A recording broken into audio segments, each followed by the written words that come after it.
Olá a todos conectados no Portal da Lambda, um bom dia, voltamos com o Arena H. É mais uma segunda-feira para falar sobre os campeonatos estaduais, né? O Santos e o Vasco seguem 100% nos campeonatos e também outras competições do mundo dos esportes que rolou no final de semana.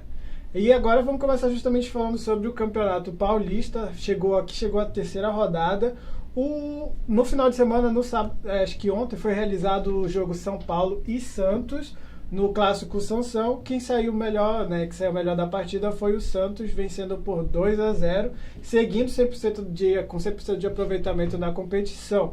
E os torcedores do Peixe, né, do Santos, estão comemorando essa situação de uma forma com um pouco ácido, porque no início da temporada o time vinha saindo com notícias na imprensa com crise no Santos, o técnico não estava satisfeito porque alguns jogadores estavam saindo e não estavam contratando no mesmo nível, como por exemplo o Bruno Henrique, que foi para o Flamengo, e isso meio que estava deixando no ar que tinha uma crise dentro do Santos. Porém, dentro de campo, o time do técnico Jorge Sampaoli vem vencendo, chegou à terceira vitória consecutiva e justamente vencendo um clássico. Então a hashtag crise no Santos, acho que não tem nada de crise por lá, né? E além do clássico, foi realizado também jogos do Palmeiras e do Corinthians. O Palmeiras venceu o São Caetano fora de casa no estádio Anacleto Campanella por 2-0 e o Corinthians venceu em casa a Ponte Preta por 1-0. Vai ter ainda a rodada no meio de semana do Campeonato Paulista também, agora na quarta e quinta-feira. E também teve clássico no Campeonato Carioca em jogo entre o Flamengo e o Botafogo.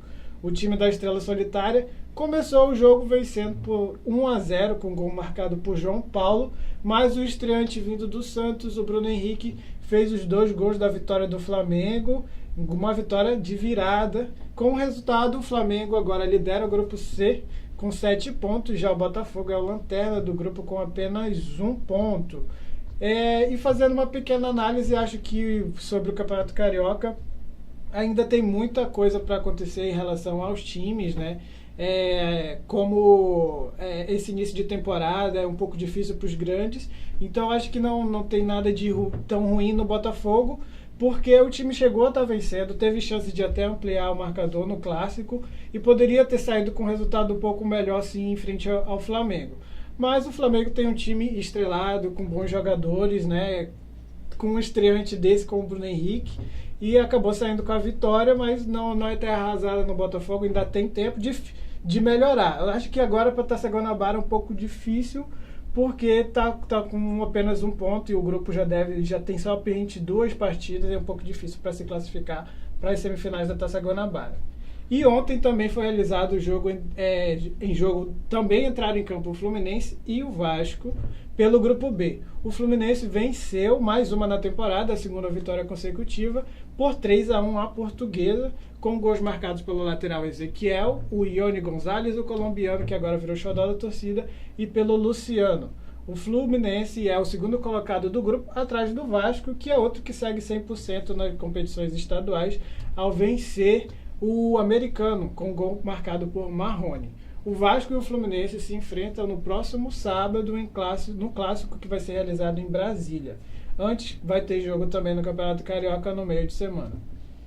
O momento agora é de falar do tênis. No último final de semana, no sábado e no domingo, foram realizadas as finais do Aberto da Austrália no masculino e no feminino.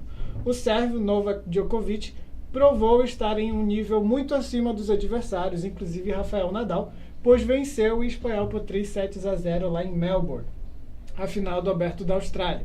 Djoko chegou ao seu 15º Grand Slam conquistado e se mantém ainda no topo do ranking da Associação de Tênis, sendo o número 1. Nadal, que voltou agora às quadras após um período afastado devido a uma lesão, disse mais ou menos que não sentiu a pressão por estar enfrentando o Djoko, mas faltou algo a mais para enfrentar o sérvio, que vem numa temporada muito boa e não é à toa que continua aí como número 1 do mundo. Já no feminino, venceu a japonesa Naomi Osaka, que se tornou a primeira asiática a ser número 1 do mundo. Ela venceu o Aberto da Austrália derrotando a Petra Kvitova, que agora é a número 2 do ranking. Agora vamos falar sobre um assunto difícil, né? Que é sobre as buscas pelo jogador Emiliano Sala, que está desaparecido, né? A sua aeronave desapareceu, possivelmente caiu lá no Canal da Mancha, na Europa. A família do argentino conseguiu retomar as buscas após a arrecadação de 290 milhão de reais, que foi feita através de um financiamento coletivo. Na manhã desta segunda-feira, a família de Sala sobrevoou o Canal da Mancha, próximo à ilha de Alderney, para ver se encontrava algum tipo de vestígio da aeronave. A polícia local encerrou as buscas devido a não ter encontrado nenhum indício da aeronave que estava naquela região.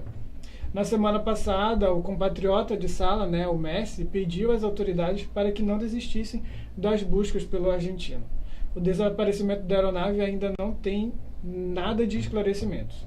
E apenas as últimas mensagens do jogador que relatam a possibilidade de queda da aeronave, já que ele relatou, né, que estava com alguns problemas, que estava tipo numa lata velha naquele avião. O único sentimento é que a família consiga, né, ter explicação sobre esse ocorrido, porque você tem que ter uma noção do que aconteceu com o seu filho, né, com ele também, com a família dele. Para a família dele, esse esclarecimento é importante. Agora vamos falar do Campeonato Amazonense, que começa já no próximo sábado. Essa semana agora, é a última semana de preparação dos clubes, pois o campeonato começa já com o jogo entre o Manaus FC, que é o atual campeão, contra o Sul América, um jogo que vai ser realizado lá no estádio da Colina. E na preparação do Manaus foi realizada uma partida amistosa contra o Princesa do Solimões, que também vai disputar o campeonato. Mas a partida não teve nada de amistosa. A arbitragem levou o Princesa a sair de campo antes do término da partida, pois aos 40 minutos do segundo tempo foi marcado um pênalti pelo jogador negro, que também foi expulso. O Princesa já vinha reclamando da arbitragem durante toda a partida e depois da marcação do pênalti decidiu abandonar o jogo e nem o pênalti nem foi feito, nem foi marcado, o Manaus nem chegou a fazer a cobrança. O Princesa saiu exaltado da partida, que terminou com o placar de 1-0, pois o Manaus já estava vencendo a partida por 1-0. Essa era a disputa da Taça Aderbaulana, que foi um jogo amistoso ali para comemorar também a vida do técnico, né, Aderbaulana, que agora vai dirigir o Nacional FC, que é o incansável Lana. Bom, e essas são as notícias do Arena H desta segunda-feira.